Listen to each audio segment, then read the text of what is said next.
প্রধানমন্ত্রী নরেন্দ্র মোদীর নেতৃত্বাধীন কেন্দ্রীয় সরকারের নিরবিচ্ছিন্ন 12 বছরের সুশাসন, উন্নয়ন ও জনকল্যাণের গৌরবময় পূর্তি উপলক্ষে দক্ষিণ ত্রিপুরা জেলা জুড়ে 3 দিনব্যাপী এক বিশেষ জনকল্যাণ শিবির অনুষ্ঠিত হয়েছে। শান্তির বাজারের মুকুট অডিটোরিয়াম হলে আয়োজিত এই বর্ণাঢ্য অনুষ্ঠানটি স্থানীয় জনগণের মধ্যে ব্যাপক উৎসাহ ও উদ্দীপনার সঞ্চার করে।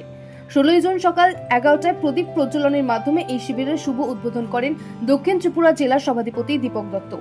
উদ্বোধনী অনুষ্ঠানে উপস্থিত থেকে সভাধিপতি বিগত 12 বছরের দেশের আমূল পরিবর্তন ও জনকল্যাণমূলক প্রকল্পগুলির সাফল্যের খতিয়ান তুলে ধরেন। অনুষ্ঠানে বিশেষ অতিথি হিসেবে উপস্থিত ছিলেন জেলা শাসক মোহাম্মদ সাজ্জাদ পি টেক এবং শান্তির বাজারের মহকুমা শাসক তরুণকান্তি সরকার। তারা নিজ নিজ বক্তব্যে সরকারি পরিষেবাকে সাধারণ মানুষের দোরগোড়ায় পৌঁছে দেওয়ার সংকল্প পুনর্ব্যক্ত করেন।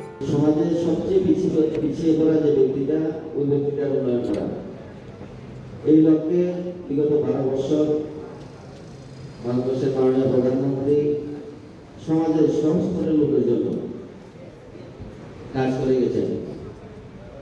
যেটার উদ্দেশ্য শুধু যে প্রকল্পগুলো উনি করেছেন, এটা শুধু প্রকল্প বাস্তবায়ন উদ্দেশ্য ছিল না, জনকল্যাণ এবং ক্ষমতায়ন নিশ্চিত করাই ছিল উদ্দেশ্য।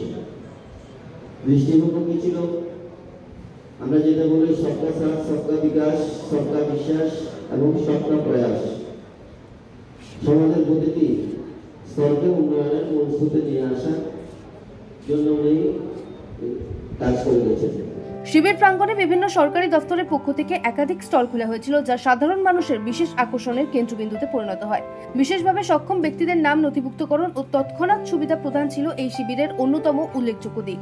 পাশাপাশি কৃষি, মহকুমা ডিজাস্টার ম্যানেজমেন্ট দল, ফরেস্ট, পুলিশ, মাতৃমঙ্গল যোজনা সহ নারী ও শিশু কল্যাণ দপ্তরের পৃথক স্টল থেকে সরকারি প্রকল্পের খুঁটিনাটি এবং সুবিধা সম্পর্কে জনসাধারণকে সরাসরি সচেতন করা হয়। প্রশাসনের উচ্চপদস্থ কর্মকর্তাদের সাথে সরাসরি কথা বলা এবং সরকারি পরিষেবা হাতের মুঠোয় পাওয়ার এই অভিনব উদ্যোগকে এলাকার মানুষের মধ্যে দারুণ তৃপ্তি লক্ষ্য করা গেছে।